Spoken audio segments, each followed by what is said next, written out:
major chord his love, and she got it right.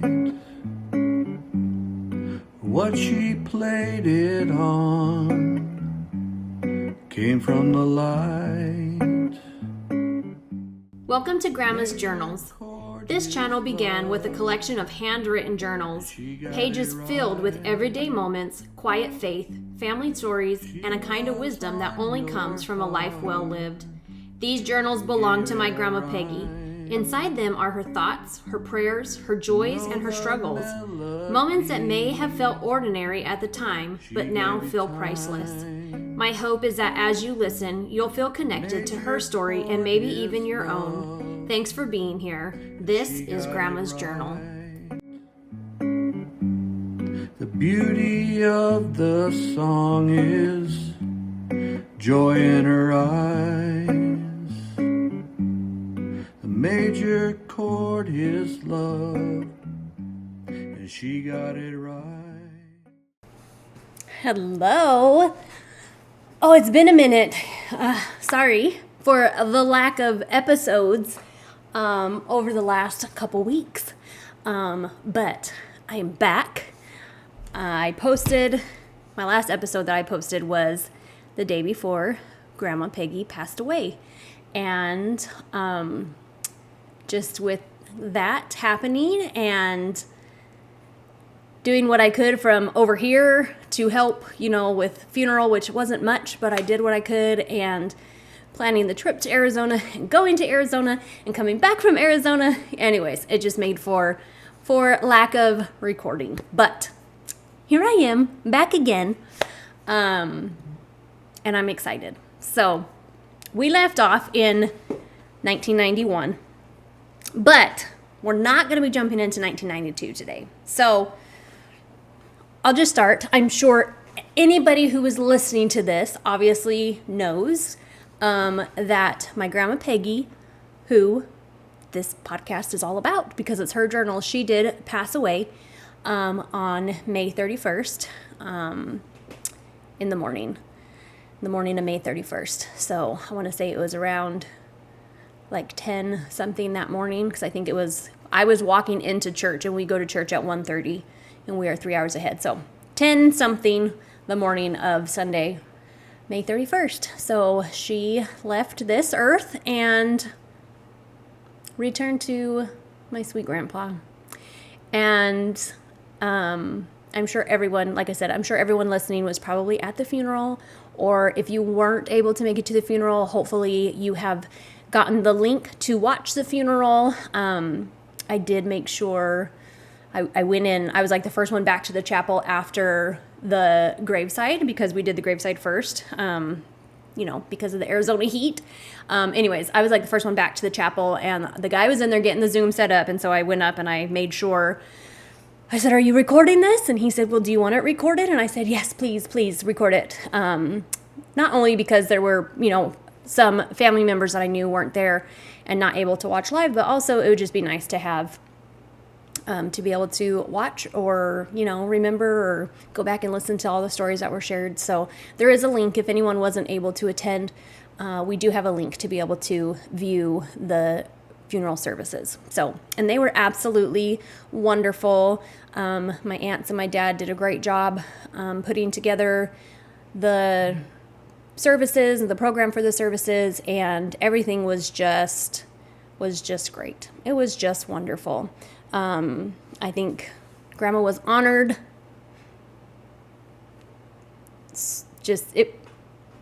It couldn't have been better, if you ask me. I just thought it was wonderful. The only thing that could have made it better is if, Justin just kept on talking, because I know for the family members, we could have just listened to stories and reminisced and took that walk down memory lane all day long.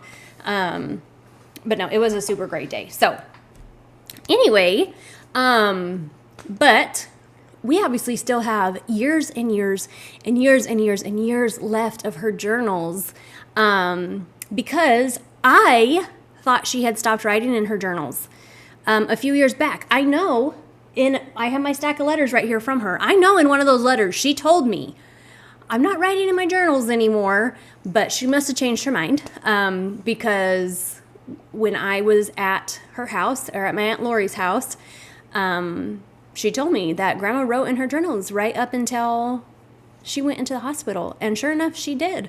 I saw them. I saw the very last journal. Her last entry was April 5th of 2026. So anyways, super, super cool that she actually did continue writing all these years when I thought she had stopped.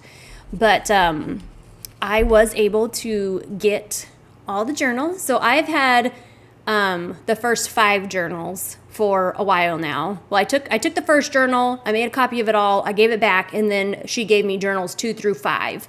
And that's all I've had. But when I went back for the funeral, I went ahead and I just took the rest of the journals. I think she has 39. I think the journal that she was writing in when she passed was the 39th journal. So I got all the rest and was able to bring them home, and they all got here safely. I was definitely nervous about checking them on the plane. But they all got here to Georgia safely. They are safely in my home. I have them all, which makes me super excited. Aunt Lori did keep the very last one because Grandma did ask her to finish it for her. So I'm assuming Grandma just maybe wants her to write about that last 7-ish weeks that she was in the hospital, and then obviously her passing.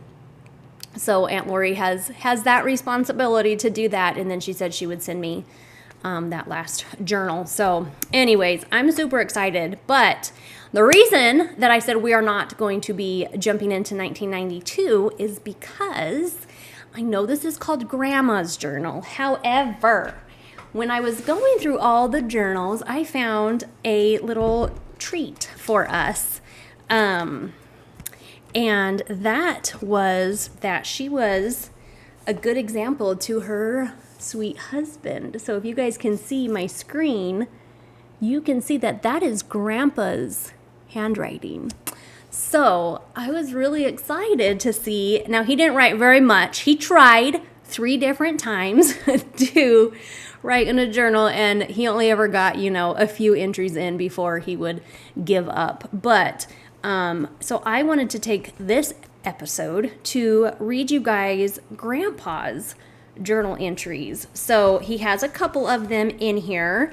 I will read the ones for the years that we have already done in Grandma's journals, but then he does have some entries from years that we haven't gotten to yet. So I will wait until we get to those years in Grandma's journals to share those ones. But he does have some in here from 1977 and 1980. So I'm going to go ahead and read and share those. And then he has one from 1995, so I'll wait until we get there. And then there's one other book that I still have inside, and it's like, I don't remember which year, but it was the 2000s sometime. So I will read those when we get to them. So today I'm going to share with you guys Grandpa's words. Now, he is like a lot more like, we did this and this and this and this and this and this and this, like writing everything he did that day. So, they might not be as like eloquent as Grandma's, but I just thought it would be fun to hear from Grandpa. So again, anyone listening to this right now obviously knows who Grandpa is, but I'm just going to give a little introduction, in case for like future posterity that might be listening to this or stumbles upon it one day. And they're like, well, who is Grandpa? You're just talking about Grandma and Grandpa. So anyways, so obviously we have been reading Grandma Peggy's journals. Grandma Peggy is my grandma. And she was married to my grandpa, obviously, my Grandpa Alec. So, and now, again, this is more for future posterity that might not have ever known Grandpa. And you might see his name and say, why does she always call him Alec? His name is Alex. So Grandpa, yes, his name is Alex Gibson Hunt. He is not an Alexander or anything. He is named after ancestors named Alexander, but Grandpa is just Alex Gibson Hunt. But I have always just known him as Grandpa Alec. That's how it has. That's how we say it. His name, yes, is Alex, but he has just always been Grandpa Alec. So. Alex Gibson Hunt is Grandma Peggy's husband, and so I'm going to read these entries from his journals for this episode. So his first entry is Friday, January 15th, 1977. On January 15th, myself, Alec, and wife, Peggy, left Lehigh for Elfrida with the gooseneck trailer we had. Okay, I'm going to pause real fast. Grandpa does not use punctuations very much, so I might have to stop and like restart sentences as I'm realizing that I think it's a continued sentence, but it's actually not. So every once in a while he'll throw a period in, but not too often. Okay, so we left Elfrida with the gooseneck trailer, period. We had 26 fruit trees and 6 grapevines, 35 smudge pots, an old bathtub for a watering trough, some corral lumber and nails. We also took meat, bread, and citrus. We left Lehigh at about 6 a.m. and arrived in Elfrida at 10:30 a.m. We passed Dad, Clark, and Grandma Ruth about 13 miles north of Elfrida. They were going to Sunazona for a soft drink. When they got home, Dad and myself started unloading the trailer at about 12:30 noon. My sister Martha and Wendell, so I think in the past I have pronounced his name Wendell, but because that's how it's spelled, but my dad informed me that it is pronounced Wendell. So Wendell, I'll try to remember that, arrived, and right behind them was Gwen and Robert. And we got to see Gwen at the funeral. So they also were loaded with supplies. Right after lunch, we started planting pecan trees. When we put in our first tree, I was asked to ask the Lord to bless our orchard and our land that they might be productive. I don't think there is a feeling greater than working with your own family, hand in hand, digging in the earth and planting something that will grow and produce. And watching your own livestock pasture in the fields. We have already had 2 cows drop calves. The next day, being Sunday, we went to priesthood meeting, then to church. Robert and Gwen went home. They sure wanted to stay and help, but Robert had to go to work.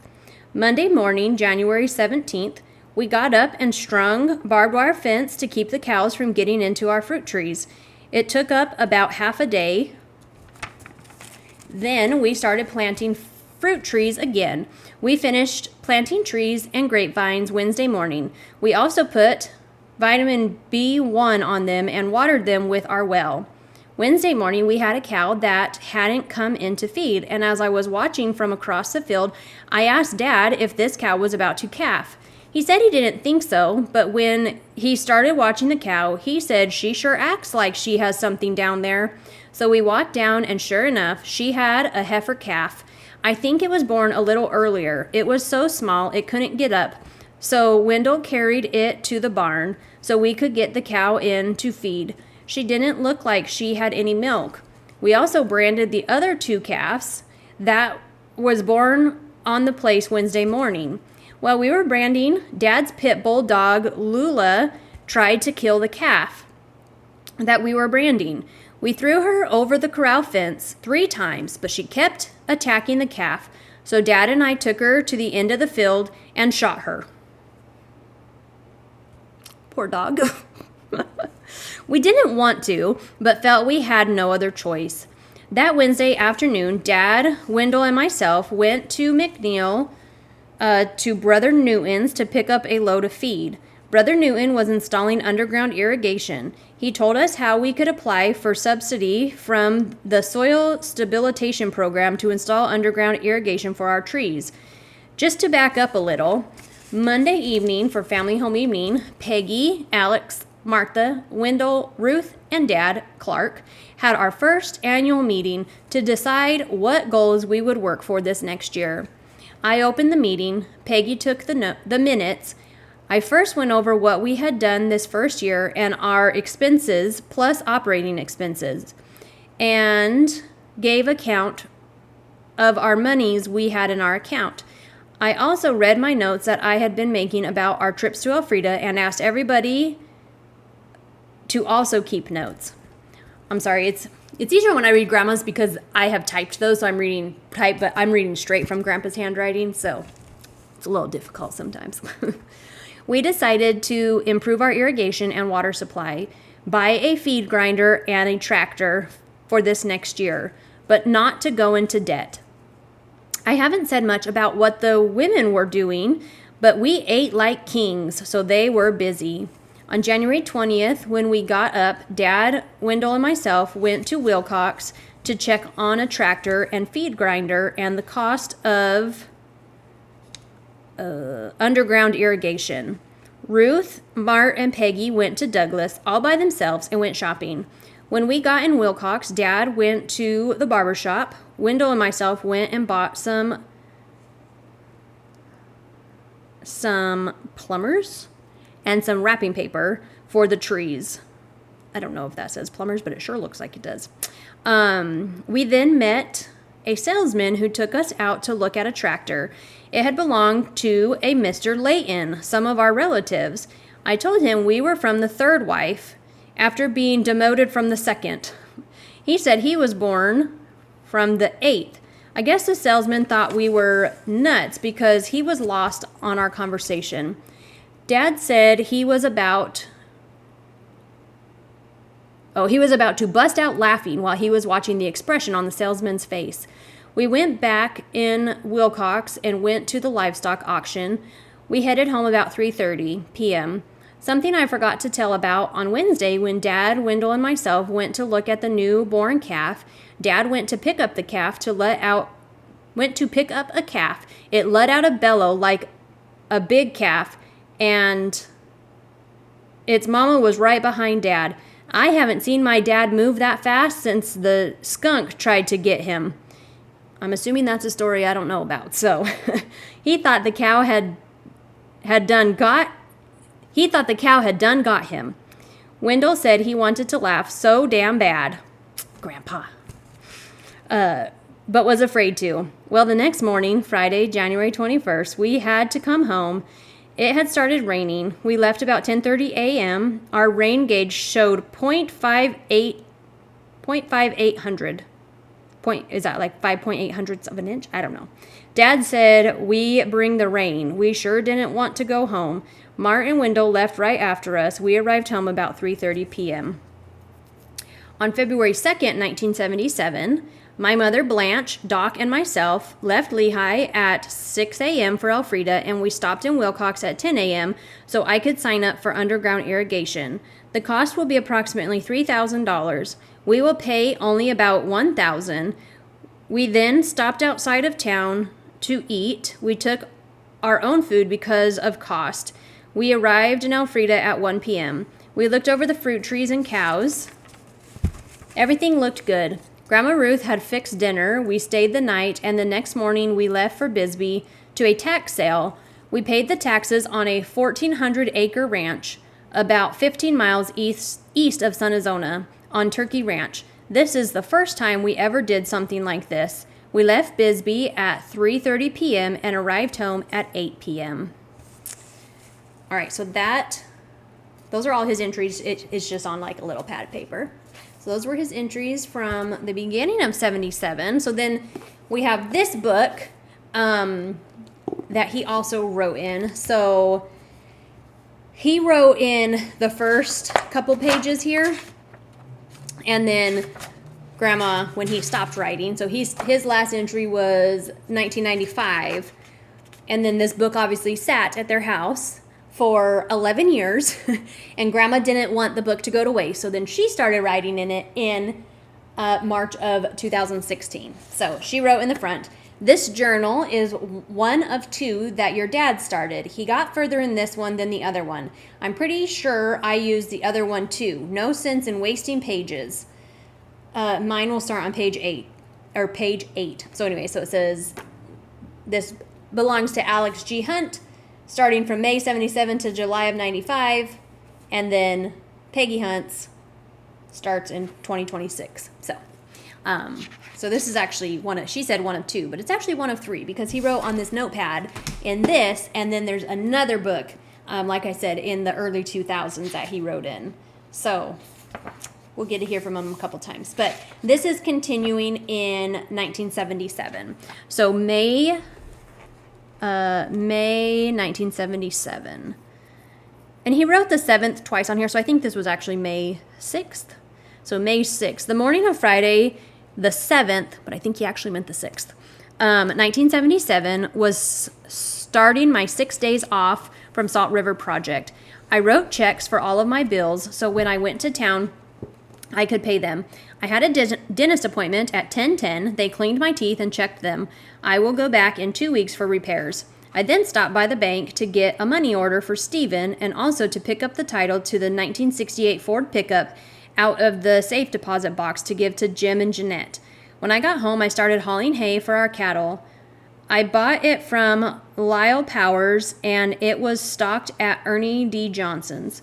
Ernie was working his garden and stopped to help me load. Chris Isaacs also stopped to pick up some hay for his horses. When I got home, Dave Allen seen me go by with the hay and came over and helped me unload it. It is great to have neighbors like this. I then took time to write Stephen a letter to send with his pennies from heaven, or the money order. I like it being called pennies from heaven instead. Yeah, that's what, anytime someone helps you out financially, those are pennies from heaven. Steve is in the mission field. So this was obviously before my mom and dad were married or anything like that. So my dad's on his mission right now. Steve is in the mission field at Willimantic, Connecticut. I think that's what it says. The Boston mission. Hey, I'm going to Boston in about 1 month. I've never been there. So we're going for a soccer game. He has been gone 8 months. This evening, we were invited over to the Grays for dinner. We had deep fried jumbo shrimp and barbecue lobster. The Chuck Millers also were there. Afterwards, we played a game called Nerds. It was a very enjoyable evening. May 7th, 1977. Saturday morning, I got up at 6 a.m. to feed my cattle. They are mostly X-cross breed heifers, about 650 pounds each and in fine shape.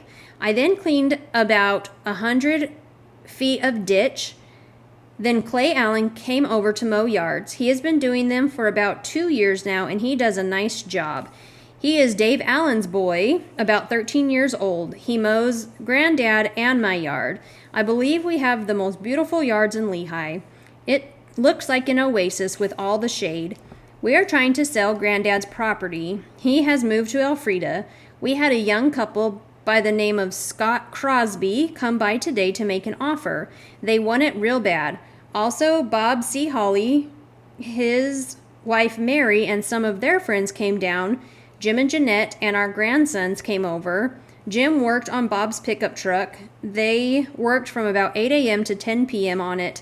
Our grandsons are Clint James, 3 years old, and Tanner Allen, 2 months old.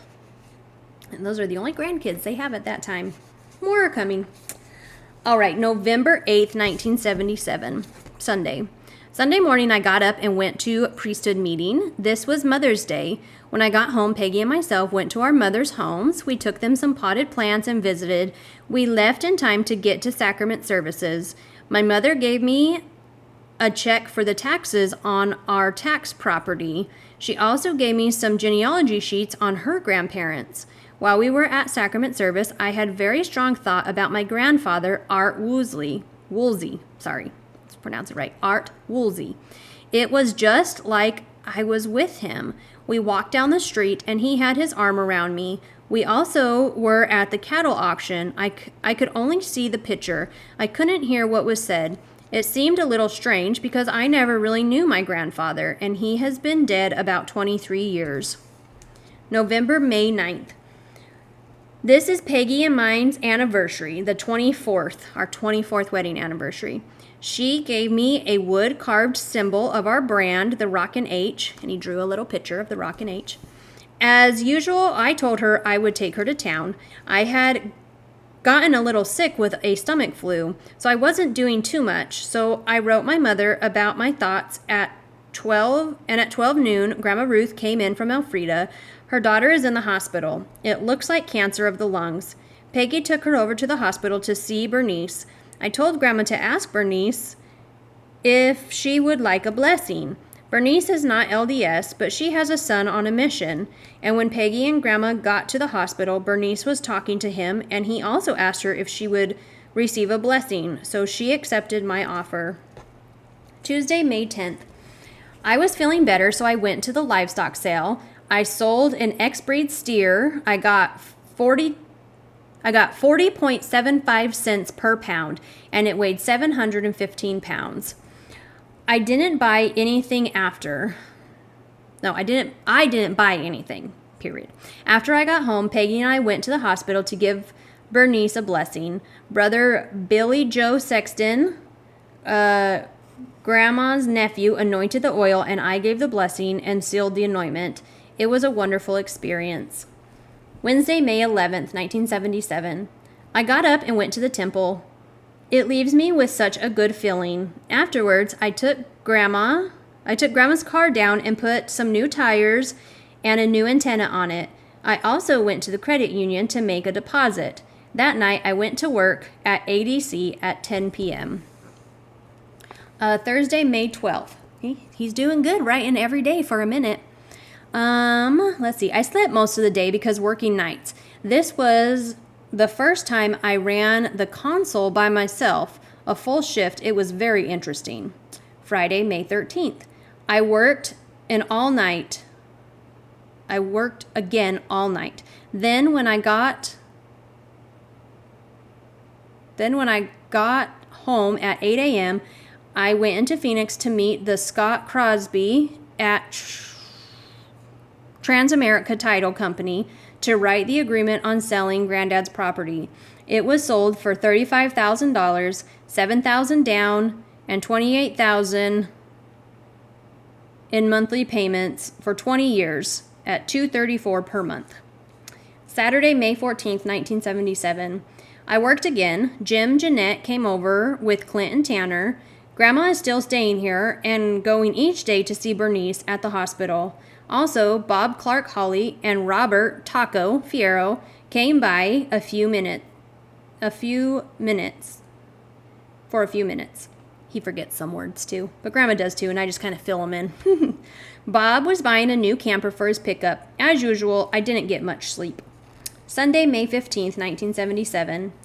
I got off work at 8 a.m. and came home and set up for irrigation. It came in at 8 a.m., then I went to priesthood meeting. Afterwards, I went to bed. Peggy woke me for sacrament services. It seemed so short. I really enjoyed it. Afterwards, I got ready to work again. Monday, May 16th. Jim and Clint came by at 7 p.m. to pick up Grandma to go to Elfrida. Grandma was taking the papers to sign for Granddad to sell the property. Jim was going to take a test for a sub-rural mail carrier. We had family home evening with our neighbors. He lists their names, but I can't read. Allens, so the Allens, the Evans, the Martineaus, and Lines families, I think that's what it says. Tuesday, May 17th, 1977, was my last morning at work, or to work ADC. I felt like I had done a good job. Jim, Clint, and Grandma got back from Elfrida. They didn't have any problems. Wednesday, May 18th. I inspected a calf for slaughter for meat and started moving some of Lori's things to our storage room. Then the Crosbys came with a load and started moving in. All right, so that was his last entry for 77. And then he has another entry. This is jumping to September 14th of 1980. So this says, I haven't written in my journal for over 3 years, so I will have to recap the best I can. In March of 1978, Jim and Jeanette moved to Elfrida for Jim to complete his training for deputy sheriff. They lived in Mart and Wendell's trailer. In May, Jim was assigned to Bowie, Arizona. So I read this all last night for the first time. And I was like, oh, okay. Because in Grandma's journal, she talks about the Hargraves living in Bowie, but I didn't know why. She didn't ever say why they lived in Bowie. And then I was reading this, so I'm like, oh, that's why they moved to Bowie. Makes sense. So, you get multiple stories from multiple people and you get one whole story. Anyways, I'm sure other people knew why they lived there, but I wasn't alive yet, so I didn't know. Okay, anyways, they were assigned to Bowie, Arizona in May of 1980. Lori bought her a mobile home and we helped her move into it. It is really nice. In June 1978, Peggy and myself bought the Woodward home place. We paid $46,000 with $5,000 down, annual payments of $1,000, and interest at 7%. Mrs. Woodward will live in the house until we are ready to move down. On September 6, 1980, Steve Hunt returned from his mission.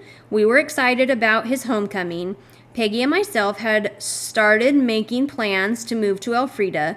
We set a date for July 1979. We started buying more food for our year's supply, more clothing, making sure our truck was in good shape. We continued to fix up our home to sell. I decided to sell it in the spring, so in April I put a for sale sign on it. On the last day, I put it up, and a man named Harold, I can't read what the last name is. It starts with a CH, and then I don't know what it says after that. So Harold somebody came by and said he wanted to buy this property for the last 2 years. We reached a price of $68,500 with 25% down and a 30-year payout at 10% interest. Pretty good. I gave Salt River Project notice I would be leaving July 1st, 1979. On June 27th, 1979, we received our check, and June 28th, 1979, we moved to Elfrida. Stephen didn't move with us at this time. Mrs. Woodward lived with us until we could get her a mobile home located on our property. This took about 2 months. And Grandma told us also all about that in her journal as well.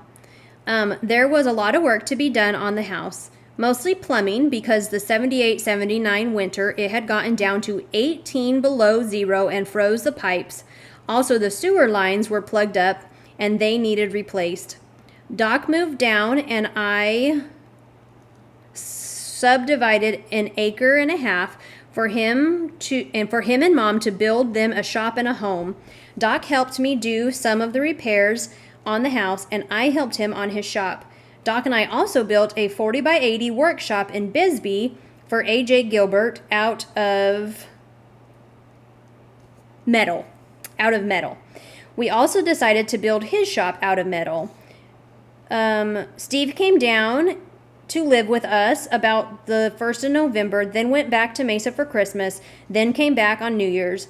Doc also went home until the first week after New Year's, when we then really went to work on his shop. I have tried almost everywhere to get a job, but no luck. So that was another thing that I never knew. Sorry, this is me talking now. Pause in the journals. That was another thing I never knew. So Grandma Blanche lived in the house across the field from the farmhouse that we lived in later in 1990, which we haven't got to that yet in the journals, but we're about to. We're about to move to Elfrida, my family, and move into the farmhouse. But, I knew the house and I knew the shop and I've been in it lots of times, but I didn't realize that, Doc had built it until that was mentioned in Grandma's journals. So that's kind of awesome. Anyways, okay, back to Grandpa's entry. I did work for... Okay, this is another thing that I'm not sure what the name is. He says it twice, and I think I was able to read it the second time.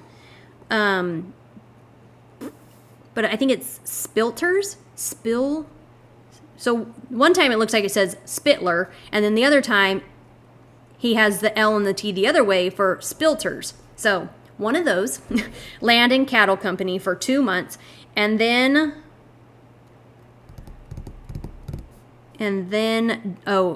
for Doug Vaughn for 2 months. I forgot to say September 2nd, 1979, I was ordained to a high priest and put in as first counselor in the bishopric. I have been active in church since I have been here. I haven't missed a meeting. I do enjoy it. The people are super nice. Dad and I put in a large garden, hoping the whole family will come and enjoy it. And I know that many of us are very grateful that Grandpa, was active again and always going to church. Except for when, he would miss it when he would work. But anyways, we worked all summer, hoeing and planting. We kept up with weeds until the summer rains came, and the weeds got ahead of us. Between gardening and working on Mom and Doc's house, Dad and I started barn cleaning for spilters or spittlers, whatever it is. We took hay in trade. We hauled approximately 100 tons of hay. Our garden done real well. Mart and Wendell came down and canned most of the summer. It was a good thing. We had more than we could handle. Everybody worked hard canning, but that is what we get. Sorry. I'm so sorry. I should have typed this out before I read it. But that is what we put. Oh, that is what we put it in for. That's what we put the garden in for. There we go. About the last of September, I applied for a job with the Department of Water Resource. I had an interview with them on the last of October. They seemed interested in me only because Salt River Project got behind me and was pushing to get me in. They won't start hiring until February of 1981. So I decided to buy a trailer load of insulation and a blower and start an installation business. So far, I have sold most of the installation, but I am still waiting for my machine to get here. I also took over the Elfrida Domestic Water Company the first day of November from Harvey Allen. He will teach me what I need to know. This past week has been a busy one, something going on every day. Friday, we had a Halloween parade starting at 2 p.m. Following that, we put on an auction at 3 p.m. until ? So, who knows when it ended. Then there was a dinner at the school and a carnival that followed. Then at 9 p.m., we had a dance at the fire station. The band was all handicapped boys and girls. Most of them were blind, but they were great. We also auctioned the cakes to help pay for the band. This is the Lions Club that sponsored this day for Elfrida, which I am a member of. Saturday, November 1st at 9 a.m., I took the deacons around to pick up fast offerings. Brad Lester and Z.T. Morris. At 3 p.m., we went to a baptism for Frank.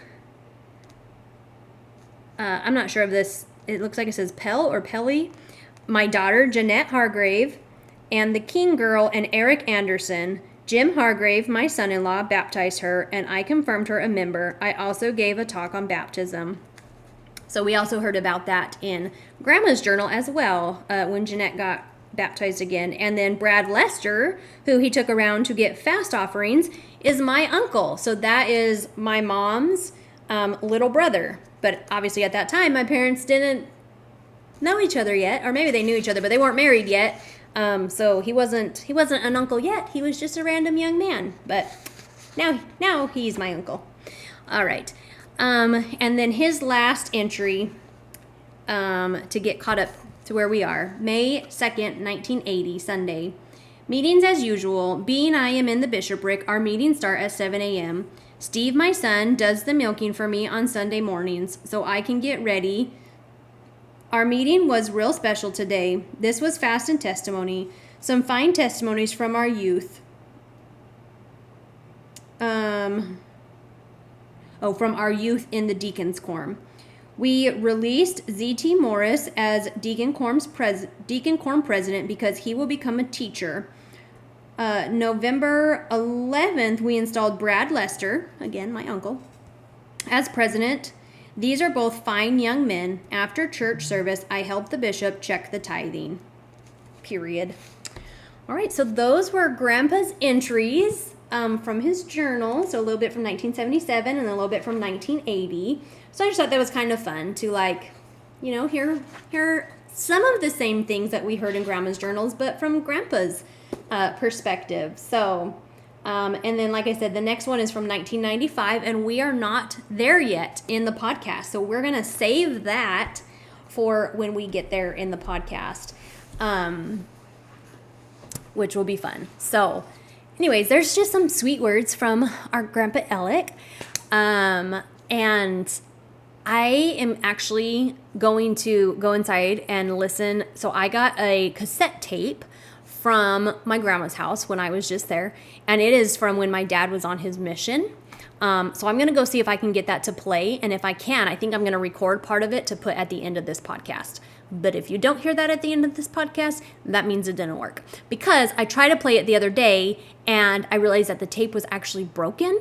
It had like the, cassette tape, the film or whatever it's called, had completely come off the end of the spoolie. So I did a little bit of operation on it and I think I fixed it. But I haven't tried to play it since I did that. So I am going to try to play it again in my cassette tape player because I do still have one of those. The genealogist in me has all the things: record player, tape player, VHS player. Like if there's a way to, an old school something, I got to have a way to play it. So I make sure I have all those things. Anyways, I'm going to go inside and see if I can get that to work. And if I can, I will put it at the end of this podcast since my dad was on his mission in these entries. So we'll see if we can get those to play or not. I thought that would be fun to listen to.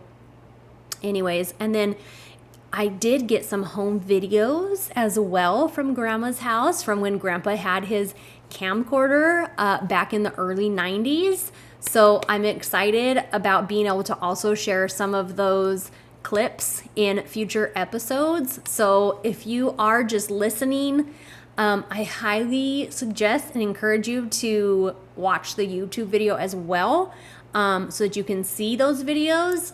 But if not, at least you can hear them. Actually, that reminds me that Christina had let me know that the first couple podcasts, there was a video and the audio on Spotify. And I remember seeing that, but I don't really know how it happened. So I'm going to investigate that a little bit and see if I can figure out how to do that in the future. But if I can't, you can always just go to YouTube and watch and listen on YouTube. Anyways, so there's going to be some special things. Me and Chelsea were watching one of the home videos the other day, and it was from 1992. And I can't tell you, it's one thing to see pictures, but, it's been 12 years since I've heard my grandpa's sweet voice. And, hearing him on the video it just made me so happy. And, we just got done with Grandma's funeral, and one of the things that was talked about from Justin and myself in sharing stories was how much Grandma and Grandpa loved each other. And it was just so cute because anytime that Grandpa was filming, if he got to Grandma, he would say, "Oh, you're so pretty," or "Oh, I just love you," whatever. And it was just see, there it is. There's that love. There's that love that I love. Anyway, so I'm excited to share those with you guys. So anyways, okay. Well, thank you for letting me throw this special episode in there of Grandpa's journal entries. And I will go see if I can get this tape to play and maybe add a little extra audio here at the end. And until next time, hopefully we can jump in to 1992. Okay, update real fast on the tape. So the tape does work. I did have to do a little operation on it again, but it does work, and it is probably the best thing I've listened to in a while. It was funny and very cute. So I will post that on its own podcast. I'll probably upload that tomorrow. So anyways, that is coming, and you definitely will want to listen.